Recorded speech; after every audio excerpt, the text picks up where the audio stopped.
নমস্কার বন্ধুরা, আমার নতুন ইউটিউব চ্যানেলে সকলকে স্বাগত। যেহেতু এটা আমার নতুন চ্যানেল, তাই আজকে আমি তোমাদের সাথে আমার ইন্ট্রো শেয়ার করব। আমি হচ্ছি সুপর্ণা পাল, বর্ধমান জেলার বাসিন্দা। আমি পেশায় একজন মেকআপ আর্টিস্ট।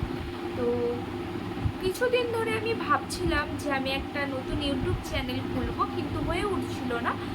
আমার আগেও একটা ইউটিউব চ্যানেল ছিল, তো সেটা আমাকে বন্ধ করতে হয়েছে। তারপর আমি কিছুদিন চ্যানেলের দিকে এগোইনি। তো এই কদিন ধরে আমি ভাবছিলাম একটা নতুন চ্যানেল খুলব। তো আজকে শেষমেশ সেটা সাকসেস হয়েছে। আর আমি এই চ্যানেলে তোমাদের সাথে আমার লাইফস্টাইলের ভিডিও শেয়ার করব, যতটুকু পারবো আমি শেয়ার করব। তো তোমরা আমার পাশে থেকো, অবশ্যই আমার চ্যানেলটাকে সাবস্ক্রাইব করে দিও। তো দেখা হবে তোমাদের সাথে পরবর্তী কোনো ভিডিওতে। তো তোমরা অবশ্যই আমার চ্যানেলটাকে সাবস্ক্রাইব করে আমার পাশে থেকো। তো ততক্ষণ তোমরা সুস্থ থেকো, ভালো থেকো, বাই।